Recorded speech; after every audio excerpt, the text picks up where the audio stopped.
Okay, well, good afternoon and welcome, everyone.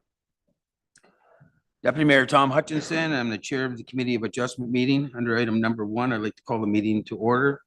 And it is 2 p.m. This is the December the 5th, 2023 Committee of Adjustment meeting. And we do have a quorum as all members are in attendance here. For this meeting, we're using both audio and video.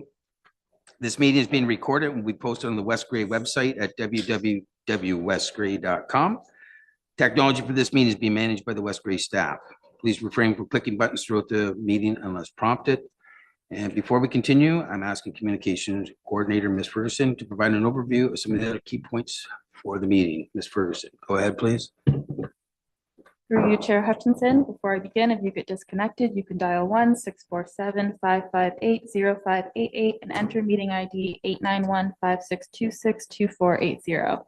It should be noted for members of the public that this meeting is being held in 2 locations, on Zoom as well as being live streamed on YouTube.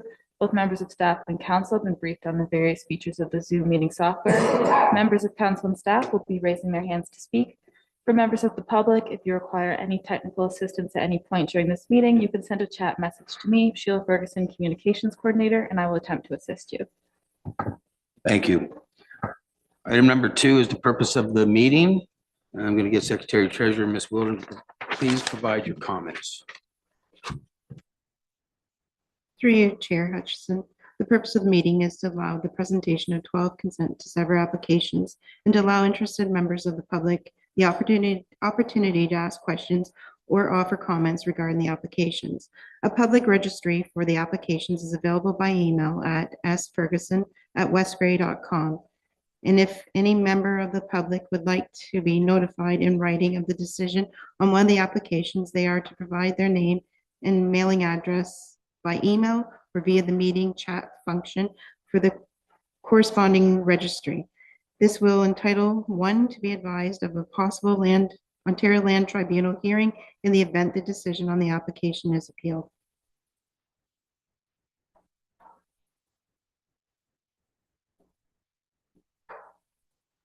Thank you. Item number 3 is disclosure of pecuniary interest or general nature thereof. And members of the committee, if you have anything to declare, you can do it at this time. And of course, if one should arise at any point during the meeting, you can declare at that time as well. Item number 4 is the approval of the minutes. And that would be the approval of the minutes from the November the 7th, 2023 Committee of Adjustments meeting. So the recommendation would be that the Committee of Adjustment hereby approves the minutes for that meeting. And I have Member Noon moving that, seconded by Member Townsend. Comments or questions on the recommendation? Seeing none, we'll call the vote. All those in favor, raise your hand. All members are in favor. There's none opposed. That motion has carried. Item number 5 is the consent to sever number B20 to dash to B24. 2023-221-229 Bruce Street South. So under 5.1, this would be the report from the planning staff. Seabow Shipwreck or Planner Hall taking care of this one. And I don't see on the screen there. So CBO, are you going to be taking care of this then, sir? And if so, if I can just get you to please read your report for minor variance B20 to B24 2023, including any written or verbal comments you may have received up till this today's meeting. Go ahead, please. Okay, sorry, Chair. I apologize for the difficulty. I'm not sure Mary Planner Hall was planning on being in the meeting, so hopefully we can work through this.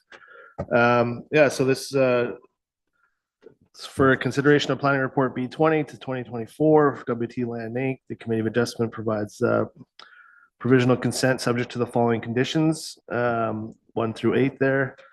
And then the highlights, application B20 to B2024 are to create 1 single family dwelling lot, 4 unit townhouse lot, and then 1 retained lot for proposed potential apartment building.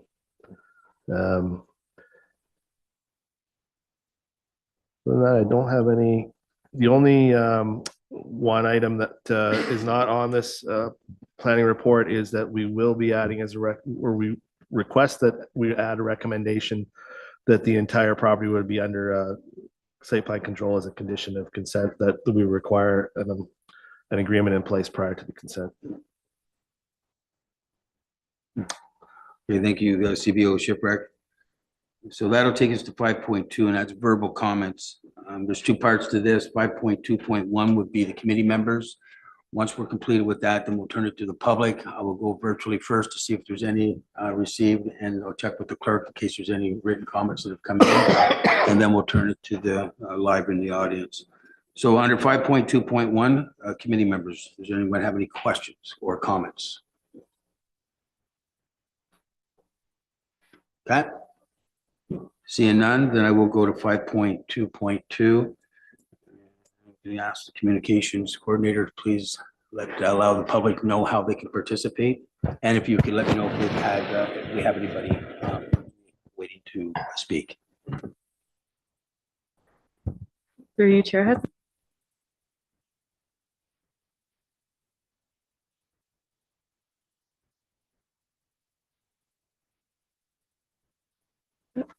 The first being, if you joined us via phone line, you can press *9 to raise your hand, and that will let us know that you would like to speak.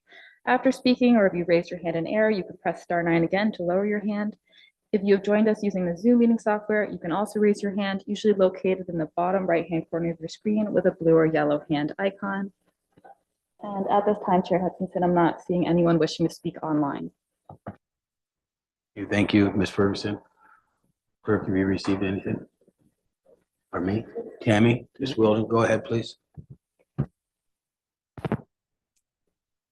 So we received comments on December 5th from a Jenna McLeod.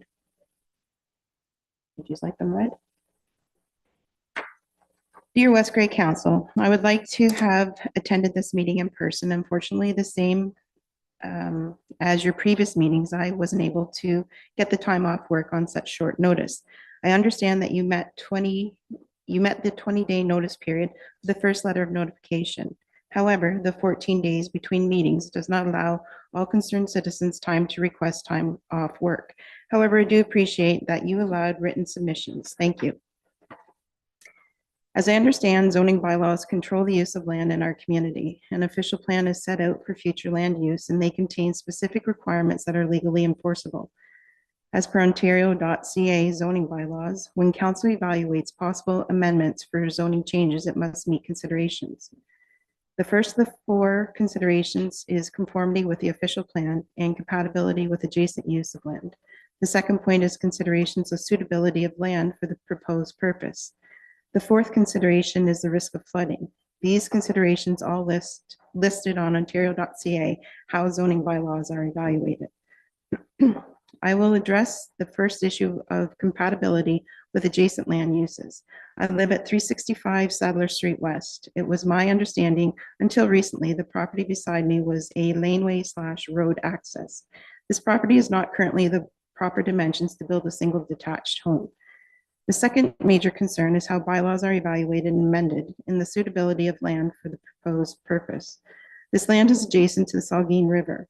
Our concern is the development of the property and the effect it has on conserving this area's biodiversity. This river and surrounding area is home to many different species of wildlife and plant life and does not end well with development. If one takes the time to look at Ontario.ca website, it indicates the town of Durham and the shores of the waterway of the Saugeen River are home to many species on the species at endangered and risk list. The red-side dace fish is an endangered species and is a resident of the Saugeen River, specifically Durham. The American Hart's tongue fern is a species of riverside plant that is listed at risk and specific to Durham area.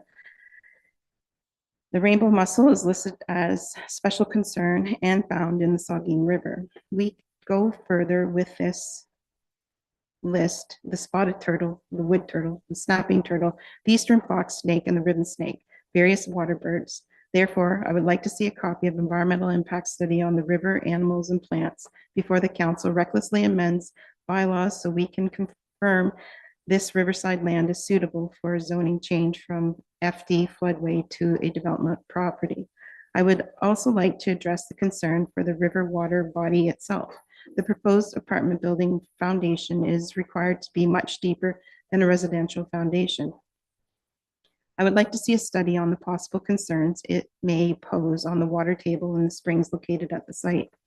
Another suitability concern is the possible pollution the development of the land will cause. This property housed heavy vehicles before the time of environmental concerns. The oil, gas, and other contaminants, as well as the possibility of buried fuel tanks, makes this land a possible toxic mess. The fourth concern the council must consider is risk of flood. It seems many people have a short-term memory. This section of Durham was underwater not that long ago. Hence, this is why your esteemed predecessors have zoned this a FD floodway. It is my understanding that the proposed development plans to build up this environmentally sensitive waterfront property that is currently zoned FD flood to residential, to the detriment of surrounding neighbors, thus putting all surrounding buildings at future risk of flooding. I would like to ask the question, if rezoning occurs, can the Durham Town Council or the company that built the proposed building be held accountable for ignoring history and the environmental impact of future flooding that the damage they cause to homes? How will this proposed built site, which will be evaluated by a meter, will be elevated by a meter or two, affect our neighboring homes? Will we be flooded by the runoff? Please provide a detailed drainage map that protects both the neighboring homeowners and the river. Almost directly across the river from this proposed building site is a flood watch sign from the Town of Durham and Saugeen Conservation Authority. It seems incredible to see we are looking at the site as a possible rezoning, as it directly opposes how zoning bylaws are evaluated as per Ontario.ca, but also defies a provincial policy statement also available on Ontario.ca, which states its purpose is to protect the environment and public safety. The provincial policy statement background indicates that the PPS is a statement on government's policies on land use and planning. It gives provincial policy direction on key land use planning issues that affect communities. Please see Ontario.ca PPS background. The PPS indicates the provision of significant housing to meet changing needs, including affordable housing. I have seen this company's similar building in Mount Forest, Ontario. The building cannot be deemed affordable housing with rent being $2,300 per month. I fully understand growth is important for a small community. Durham would greatly benefit from this development, just not in the proposed location. Please consider the environmental impact this would have so close to our river, the very real potential flooding again, and the detriment building up this area will have on the surrounding homes. Thank you for taking your time to consider my submission. Yours truly, Jenna McLeod. Thank you. And for the record, I would acknowledge that that's been read into record. I see there was a couple comments and a couple questions there. So I was wondering if possible, staff could possibly review that and get back to Ms. McLeod, CVO Shipwrecker, if that's possible. There was a couple comments and a couple questions there, and I just wondered, we don't need to do it right now, but if you could review those and possibly get back on, and there was one question in particular that stood out. So if that's something you could review, if you wouldn't mind, sir. Okay, I appreciate that. Thank you. And I'm sure the rest of the committee does. Okay, so what I will do now is I'm going to turn it over to 5.2.2, and that's members of the public. That would be inside the chamber here. Is there anyone that would like to speak to this today? Please go ahead. I think, Mr. Ray, you know how to work that mic. I can just get you to push the button there. Push, yeah, and just state your name for the record. And the floor is yours. Here, I'll turn the mic off. You're not on yet.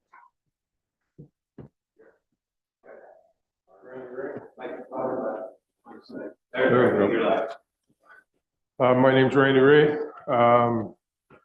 Mr. Mayor, Council, appreciate the opportunity to speak here today.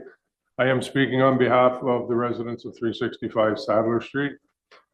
I'm here to appeal this to zoning change or the bylaw as far as the the severance goes, there's a number of reasons that I have listed here. First of all, as stated in Ms. McLeod's letter, it is in the flood zone. I get if the properties are elevated, that causes water to run downhill, so that's going to have a negative impact on the existing housings there. The lot size that I'm questioning here is the single dwelling that's beside 365 Sadler Street. I have a number of different surveys and plans here that show two separate parcels of land there. One of them being part lot 6, which in the last development or the last zoning change seemed to have disappeared. The property line that was outlined there on several different maps, which I have copies of, was lumped into the property, which gave people the impression that with 50-foot frontage, it was still large enough for a building lot. I adamantly disagree with that. I believe that that should be revisited by council. And there's 16.5 feet of that 50-foot frontage that I would like to see go back and put the lines back in from part lot 6 to create two separate parcels there. There was a zoning change for severance previously that was looking to sever a house building lot with a house on it off the front of the property. And when that transpired, this property that was 2 all of a sudden became 1, and it wasn't even part of the severance. So I believe that that property should be returned back to part lot 6 of 16.5 feet, and the remainder of the parcel would be 33.5 feet by the depth of 83 and change. That's on plan Durham, Town of Durham Plan 500, part lot 6. If anybody wants to reference that. It was just arbitrarily, the property line disappeared for whatever reason. It was owned as Ministry of Natural Resources, and in order to tidy up the blueprints or the drawings, part of that was taken out. Barring that, West Grey bylaw, section 12.2, lot minimum size 5,000 square feet. I understand the proposal for a minor variance. I do not believe that this is a minor variance. This is a major variance in size. These are town bylaws. We're not talking a couple feet here, we're talking hundreds of feet. So in my opinion, this lot is not large enough and suitable enough for a single dwelling that is being proposed there. Also, going back to my original question about the part lot 6, I believe, and I tried to confirm this with the town foreman, who's away on vacation this week, and good for him. The infrastructure from 365 Sadler Street runs underneath that property, the 16.5 feet.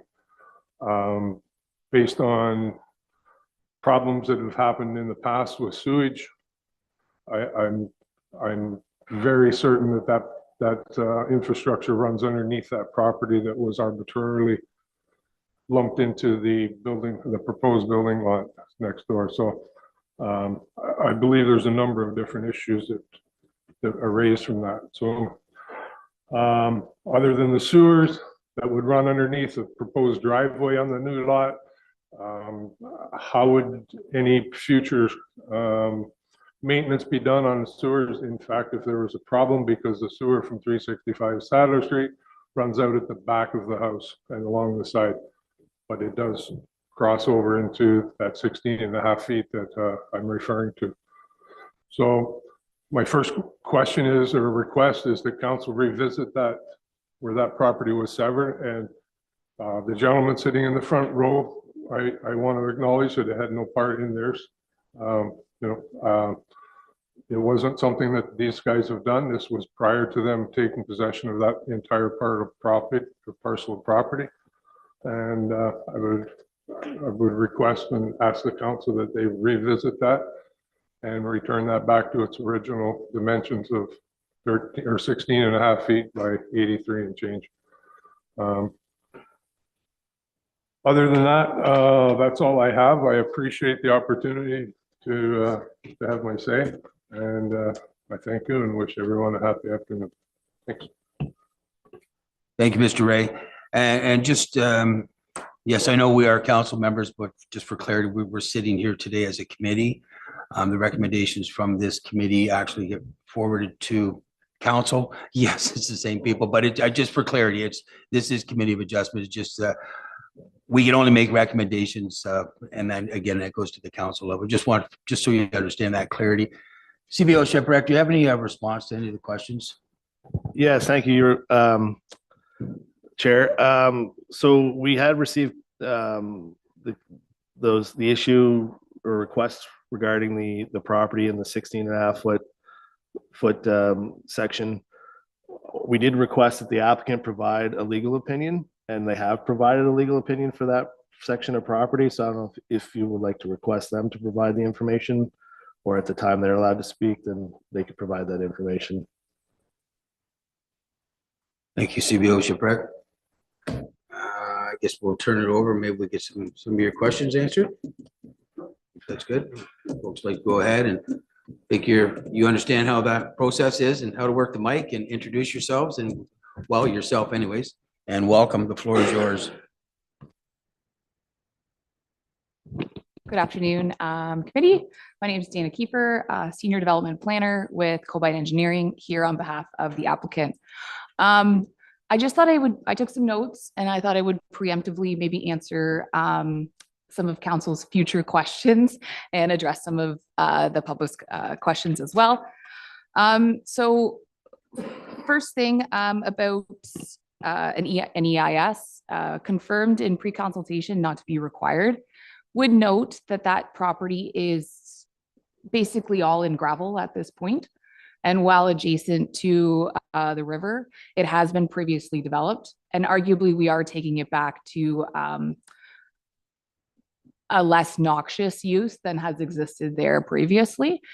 So based on that, an EIS was not required and one hopefully won't be required moving forward.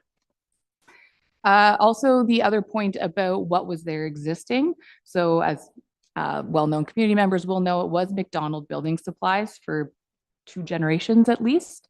A record of site 3. Was it 3? Okay, yeah, 3. Record of site condition is a process that the property undergoes to ensure that it's clean. So a phase 1 and 2 environmental site assessment was completed on there. Record of site condition was filed in July of 2023. So it is confirmed to have an environmental clean bill of health and is ready to move forward with the residential development. Did also want to highlight that the floodway zoning that is on that property is not proposed to change, will remain as such. The portion that is in the flood fringe is where the development will be located. An SVCA permit will be required prior to development. That will also include a geotechnical report, likely for them and for the structural design of the apartment building. So that will be addressed and that can be required in site plan approval. Speaking to the dwelling, the site plan that was included in your package does include a 1,290 square foot house, ground floor only, exceeding actually the interior side yard setbacks, because we've applied a 1.8 meter setback on that house and a 1.2 is required. So there is sufficient room on that lot to construct a very nice size house, especially if you did 2 stories. It would be quite a nice size house. In regards to the separate parcels, we did go out for a legal opinion on that, as Carl mentioned. Just because it is identified on a plan or has been given a separate PIN at some point, does not mean that it's either owned by someone else or its own parcel. So interestingly, this parcel, 16 feet of it, hasn't been converted from land registry to land titles. So this was all came up actually during the record of site condition process. The lawyer for the applicant has made the application to make that change, but I have pulled a title on it. I have supplied that to the municipality. WT Land Corp does own that parcel, and the lawyer has confirmed that it has merged with the adjacent parcel. So we are applying for consent across the whole thing, but it is all one parcel. The only way to get it back to a separate parcel would be to apply for a consent because it is merged at this point, and WT does own it. In regards to the lateral for the services potentially not on the property, we're obviously going to have to look into that a little more. If the lateral services the house and it's not on their property, then it should be moved onto their property. I think that hopefully preemptively addresses some of the concerns, but I am happy to address any questions that council has. Thank you. I appreciate it. And actually, before you leave, I'm just going to check with the committee Sure. members to see if they have any questions. And then, Mr. Ray, I will return to you in case you have anything that hasn't been answered. I'm calling you back. So just the committee members first. Okay. Okay, thank you. So, Mr. Ray, would you like to take the mic again if you have another question? And let's see if we can answer anything that was not answered yet, and then we'll move on from there. Thank you very much. Committee members. Public.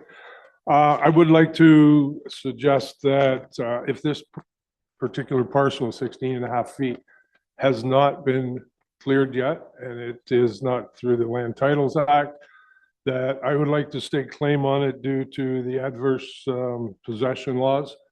And I've maintained that property for over 30 years. I watered it every day. I cut the grass. It did not grow by 30% while I did that.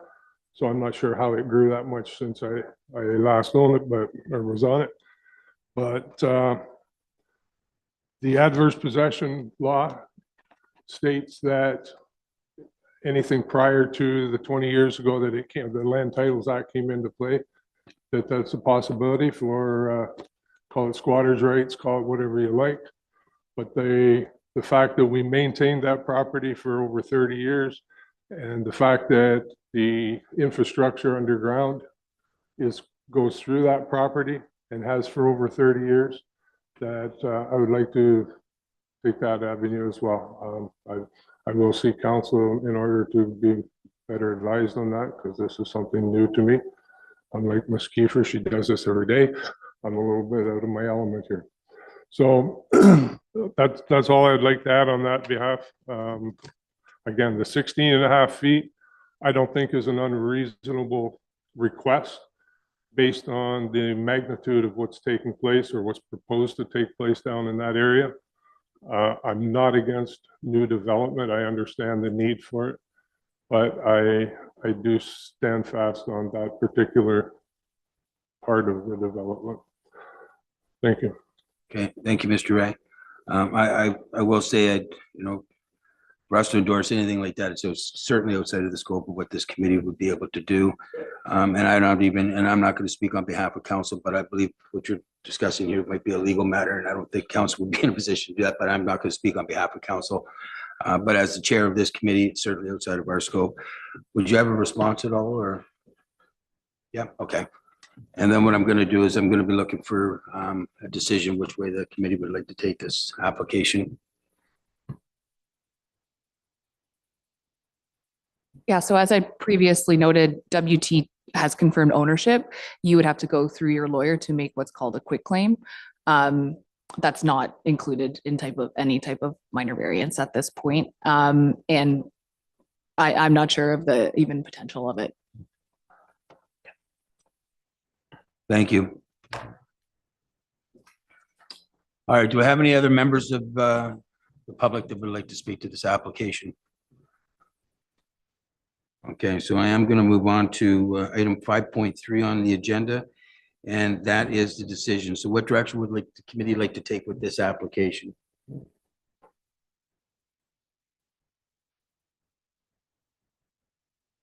Member Hutchinson, go ahead, sir. I'd like to make a motion to move forward with the, as recommended of the planner for the applicant. A lot of words there, so I'm not sure where to start with it.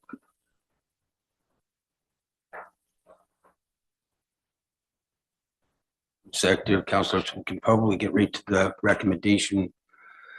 So the recommendation is on, it's in the report there. So if you'd like me to read that one, we certainly can do that. There's several items there. There's 8 items there, right? So if you want to. So consideration planning report B 2023 to B 2023.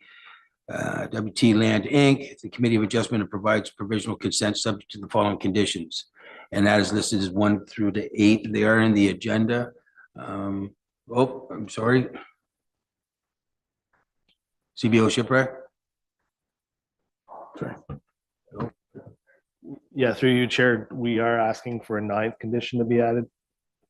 So it would be the conditions would be revised to include the 9th condition to allow for requirement for site plan, an agreement to be entered into for site plan control for the property prior to issuance of the consent. Okay, so that would be, you would be moving 1 through 9 as amended? No? Just added in. Okay, so we all clear on 1 through now and number 9 now as well? 1 through 8 is listed and number 9 was just added by CBO Shipwreck. Member Hutchinson? Can we ask our director to explain what that site plan condition entails? Just a review. Yeah, so through you, Chair. So site plan control would allow items like drainage, confirmation of capacity, things like that, drainage, confirming that services are available, services are complete. There's some discussion about the sidewalk and the road at the of Bruce Street, the condition of those roads. So there's some discussion about how to improve those. We'd be working with the developer, things like that. How are we going to improve the condition of those items, and who pays for what would all be included in that development agreement or site plan agreement. There may be other things I'm missing. I don't know if Dana has some other items, but yeah, go ahead. Oh, does that include the putting in fill to meet the flood fringe or the Sauget Valley conditions about adapting for that? Does that include that? We can include that as part of a development agreement or as part of the subdivision or site plan agreement. Those items would also be required for a development agreement through SVCA. So to get a building permit, the applicant would be required to also receive a development permit through SVCA. SVCA would require all those items to be complete, engineering, all the requirements that were listed under their conditions. So those things would have to be complete prior to a building permit being issued. So, but they could also be, some items would be included in the site plan agreement as well. Through you, Well, Mr. Chair. Lots of I'll- mics going on. You have some Yeah. additional comments, please? Through you, Mr. Chair, if I'll just elaborate as well. So site plan control allows the municipality to require engineered drawings, which would include elevations, but mainly those elevations are going to be the most important to get that SVCA permit, which will be an outside process that will deal with SVCA directly. But as Carl mentioned, you can't obtain a building permit until we have that SVCA permit first. So we're going to have to satisfy them, satisfy you guys in site plan control, and then apply for a building permit. Okay, thank you for the explanation. So Member Hudson, you've moved it. You asked a question. That's why I haven't called for a seconder, because I wanted you to be clear on it. So you're still standing by that, moving this recommendation now that you've had your response? And just to go along with that, I think some of the Sauget Valley being involved does sort of fit the bill in some of the questions that we had one of our residents ask about what was happening with, the flood fringe and that type of thing. So the Sauget Valley is involved, and that's who we pay to make sure that we do it right. And just as far as the the lot that Mr. Ray is referring to, I think that's something that's a legal matter that you're gonna have to get straightened out and see where that goes, but, If I otherwise, may, okay. Member Hudson. Yeah. I just want to get a seconder and then I will look for Yeah. comments and questions. I want to make sure you were comfortable with still moving that motion with the explanation of the add-on of number 9. So we do have it moved. I am looking for a seconder and I see Member Noon. Now what we're going to do is we're going to go to comments or questions from members of the committee. Is there any comments or questions? And we'll come back that way. I'm going to start with Member Shea. Go ahead, please. Thank you. Just reviewing the county's submission from a couple of weeks ago, I believe it is, talking about site plan. And they say that the site plan would include the sorts of things that the CBO was talking about: stormwater management, fencing, extension of sidewalks. And that paragraph in their documents concludes saying, addressed prior to formal creation of new lots in consideration for condominium exemption. Not entirely sure what that is. And it concludes, this approach would require the subject consent application to be deferred at this time. I wonder if anyone can explain to me why the county is suggesting that and if that issue has been rectified. Through you, Mr. Chair. Great question. So in consents, you are granted what's called provisional consent, which is what we're doing right now. And you have to meet a number of conditions before it actually becomes a lot. So the new Bill 23, anything under 10 units does not require site plan. So what they said is that they would need to be deferred to ensure that it can be included. But my point back to Wes Gray was, well, they're not their own lots until you actually finalize the consent. And if you make site plan control a condition of the consent, we have to do that first before they're made into lots. So it has been resolved, but does that make sense? My opinion was they were incorrect that it had to be deferred. It could be made a condition to thereby be fulfilled.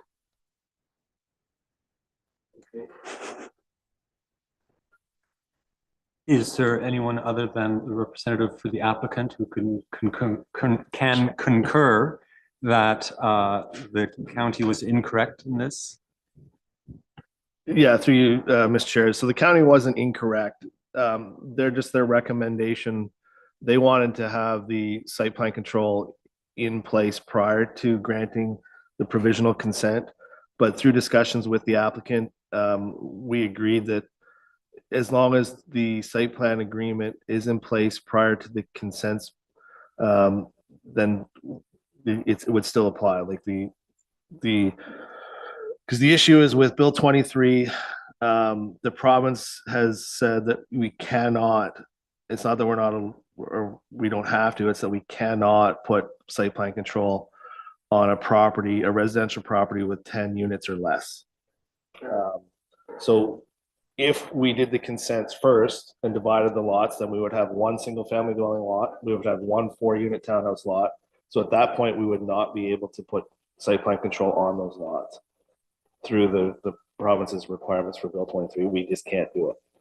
There's no legal way to do it. So what we decided is that we would in the normal course of action, we would do the consents first, do the zoning bylaw, then they would make an application for site plan control. Then that would all be done, and then a building permit would be issued.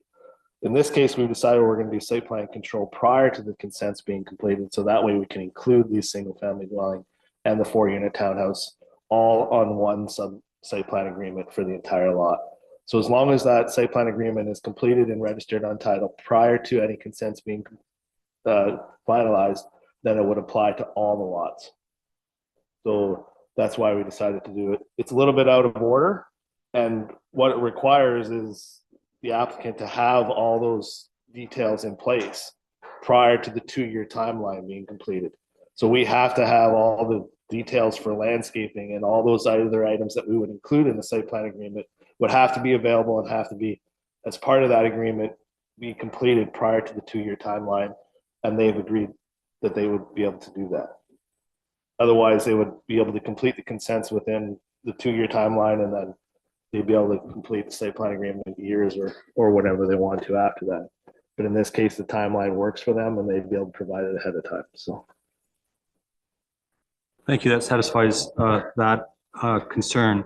I just noted that in the county's document, speaking to something we were doing earlier today, they include in the site plan agreement pathways, fencing, lighting, extension of sidewalks. And in your summary, in the document that you created, I think, of the summary of the county's comments, you made that dark sky compliant lighting. So I was just wondering who introduced the dark sky compliant component, and I wanted to congratulate them. That's okay. I won't pursue that further. It's just an observation. Thank you. Or observation and comment. Okay. Any other questions from committee members on this side? And I will go back to Member Hutchinson. Go ahead, sir. Well, just one more on speaking, looking at the county report, talks about a holding provision subject to lands to prevent new development, subject to a demonstrate sufficient municipal servicing capacity. I know we talked about that earlier today. So I didn't notice that there was a holding provision. Is there a holding provision on this, or that was just their recommendation, but we're not doing that based on, we have to determine where our capacity is? No, through you, Chair. So as we spoke about earlier today, we have a report back from our engineer that has confirmed there is capacity available. So I am able at this point to write that recommendation to the applicant that as of today, there is capacity available for their project. But that won't, the letter will state that does not guarantee them capacity, that the capacity would be allotted at the time they apply for a building permit. So there is capacity today, but if they choose not to build or choose not to move forward for 6 months, 12 months, 2 years, there may not be capacity on the day they apply for a building permit. Again, as we are working towards an allocation bylaw that will be brought forward to council that will provide more detail on how the services will be allocated. So hopefully that will clarify these items, and hopefully that will be done early spring so that we can provide clarity to council staff and applicants so they know what is available and what they can apply for. Okay. And you have a comment? Through you, Mr. Chair, I'll just clarify a little bit more for you, Councillor Hutchinson. A holding is a zoning related feature. So the zoning bylaw is coming forward, I believe, in a week and a half. So the holding would be applied at that point. It's not applied at the consent time. Okay, thank you. Any other comments or questions from the committee members? We do have it moved and seconded, and I just want to acknowledge, welcome Planner Hall. We're well into number 1 here, so what I'm going to do is, so everyone's clear on the recommendation, we're going to call the vote on that now. So all those in favor, you can just raise your hand, please. See, all members are in favor. There's none opposed. That motion has carried. Item number 5.4, CBO Shipwreck. I'm going to ask you for the next steps, please. Yes, through you, Chair. So next steps, as the applicant indicated, there will be a bylaw, a report for the bylaw coming forward at the next council meeting. The appeal period for the notice of a decision will be sent out for the consents. When that appeal period lapses, they will have to fulfill all their conditions. Again, part of that is the requirement for the site plan control as well as some zoning bylaw amendments. So that would all have to be completed prior to the consents being finalized. Okay, thank you. And that does conclude item number 5. So we are into item number 6 on today's agenda. That's consent to sever number B 2025, or sorry, B25 to B31 2023, 221126 Gray Road 9. And under item number 6.1 is report from planning. CBO Shipwreck, or is Planner Hall doing that one? Planner Hall? Okay, Planner Hall. Yeah, you can please read your report under 6.1, and if you could also include any written or any submissions that you received up to today's meeting. So go ahead, Planner Hall.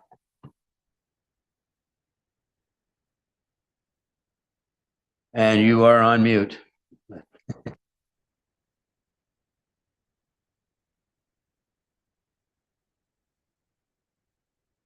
Nothing yet.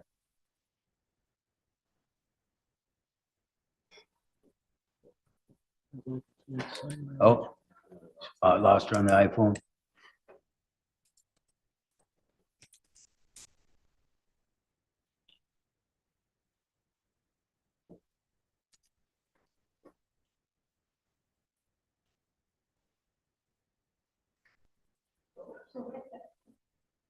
Is Planner Hall still on, or we lost her altogether? Seabow Shipwreck, or you want Would to you take like this me to one? do procedure? I can try to Okay, get, well, try to help here.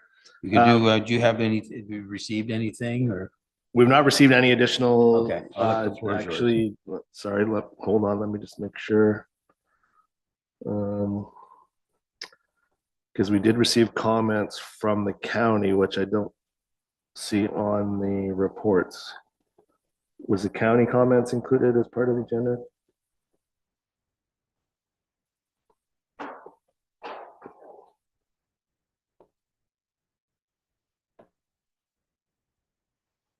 Yeah, so in general, the county comments, I received them, I believe, yesterday. I read through them. They're generally in favor.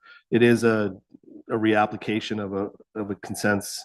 This file was already approved, but unfortunately the time frame for their fulfilling all their conditions ran out, and they would have to reapply. So they're at the reapplication here. I don't believe the county didn't have any additional issues with the property. This property is already already proceeded to a zoning bylaw amendment, which they received, and has already completed site plan control, which has already been registered and is all complete at this point. So this one is a little bit of maybe a little bit confusing because, again, as we discussed earlier, they're not permitted to have a site plan control on a property of 10 units or less, but this one was completed prior to January 1st. The timeline for allowance so it's all been done, and because it was all completed prior to that date, it is permitted to remain in effect, and it will remain in effect on this property. Okay, well, thank you, CBO Shipwreck. Okay, so we're going to 6.2, and that's verbal comments. And again, there's two parts to this. The first one is by the committee members. Once we've completed that, we will turn it over to the public. So committee members, do you have any comments or questions now on this application?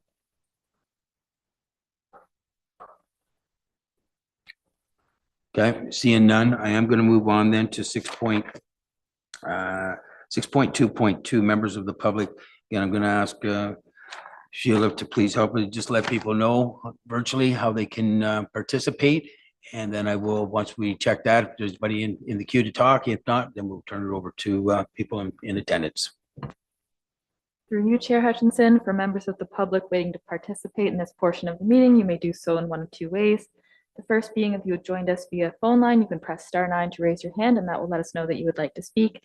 If you joined us using the Zoom meeting software, you can also raise your hand, usually located in the bottom right-hand corner of your screen with a blue or yellow hand icon. At this time, Chair Hutchinson, I'm not seeing any member of the public wishing to speak online. Thank you, Ms. Ferguson. Okay, so is there anybody in attendance that would, no, anybody else in attendance? Go ahead, Dana. Again, just for the record, just state your name for this new application. Hi again, committee. Dana Kiefer, Senior Development Planner with Cobite Engineering. Here on behalf of the applicant, Can Do Homes 2020. In essence, we're trying to create 8 lots here. There's going to be 8 semi-detached houses that are going to be constructed. The first one has the building permit to proceed at this point. 2 of them are oriented to Forler Street, and then 6 of them are oriented to the county road. Just wanted to mention it's a nice little redevelopment of the former site of the Top End restaurant, and was previously approved about 2 years ago by committee. Unfortunately, there was some servicing questions about the extension, and we were waiting on the MOE, and then we didn't need the MOE approval, and it just took a lot longer than expected. So they have came forward with the reapplication. The zoning's in place, and the development has partially started to proceed in the absence of that. Thanks, council, committee. Thank you. And we were by there the other night at the Newstead Parade and did see the site, so. Is there any other comments from the public on this one? Ms. Ferguson, you just double checking there, nobody's on virtually? Okay. All right, so that'll go to 6.3, decision by the committee. What direction would the committee like to take with this application? Member Hutchinson, go ahead, please. I'd like to move the applicant, the application forward based on the recommendations of staff. Okay, thank you. So that's, again, I've got, what I have there? Is it B 2023 to B? No, that's the other one. B25. B25, okay. To B31. It's in our report. Right. So I have that moved by member Hutchinson, seconded by member Eccles. Thank you. Is everyone clear on the recommendation? Wait. Comments or questions? Yep. Question. Go ahead, member Hutchinson. My mic's still on, so I'll just continue. Okay, sorry.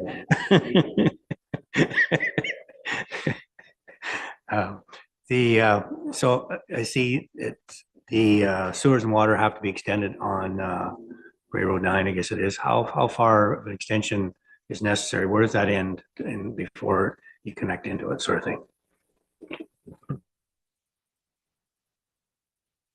Through you, Mr. Chair, Travis Burnside with Cobite Engineering. The extension will be from Forler Street to the east end of the property to service that last unit. So there'll be sanitary sewer, water main, and storm sewer extensions to the end of the property. Thank you.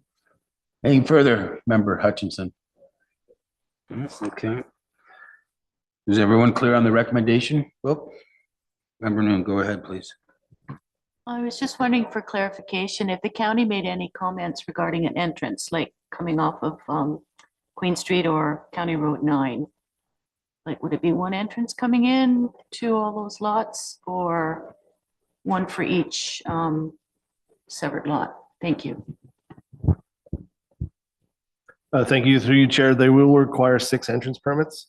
The county will not issue entrance permits unless the severance is completed. So we can't request entrance permits prior to or as a condition of consent. So until the properties are severed and they have their own roll number, the county won't issue entrance permits on the property. So we've stopped requesting entrance permits on the county roads as part of the consent. Just a caution, what if, everything goes through and the county said, well, that's too many entrances off, being it's right at the corner there of Forler and Queen or County Road 9.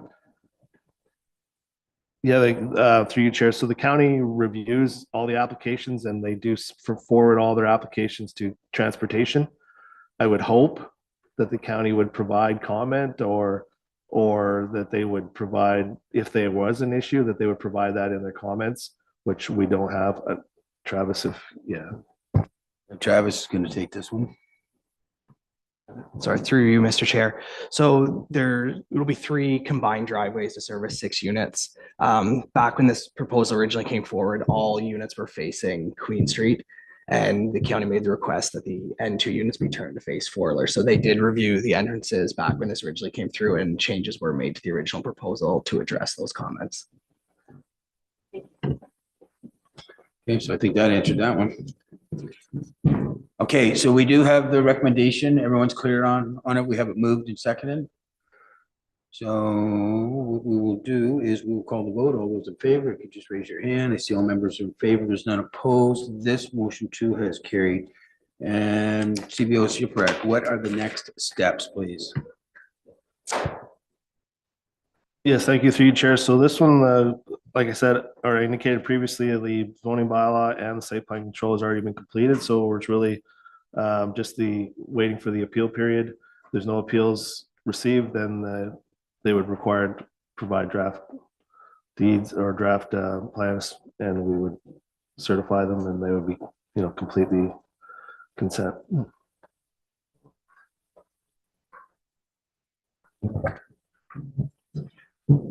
Yeah, I got mic'd out. Okay, well, thank you. That takes us to item number 7. The next meeting is scheduled for February the 6th, 2024 at 2 p.m.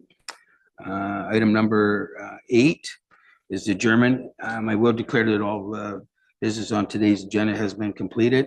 But before I do call for adjournment, I just want to thank all the staff that all the hard work they've done this past year in preparing the reports for the Committee of Adjustments.